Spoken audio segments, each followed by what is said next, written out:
নমস্কার বন্ধুরা, আজকে আমরা আরেকটি ভিডিও নিয়ে চলে এসেছি। আজকের ভিডিও আটার হালুয়া। প্রথমে একটা কড়াইয়ে আমরা এক বাটি ঘি ভালোভাবে গলিয়ে নেব। গলানো হয়ে গেলে তার মধ্যে আমরা এক বাটি আটা সেটির মধ্যে ঢেলে দেব। আটাটা আমরা ভালোভাবে মিশিয়ে তারপরে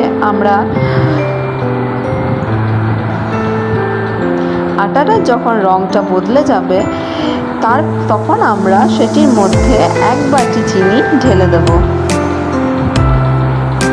চিনিটা একটু মিশিয়ে তার মধ্যে 2 বাটি জল দিয়ে পরে ভালোভাবে মেশাবো। নাড়াচাড়া করতে করতে যখন টেক্সচারটা এরকম চলে আসবে তখন আমরা সেটিকে নামিয়ে নেব। আমাদের হালুয়া রেডি। এর উপরে আমরা একটু ড্রাই ফ্রুটসের গার্নিশ করে পরে সার্ভ করব। ধন্যবাদ বন্ধুরা।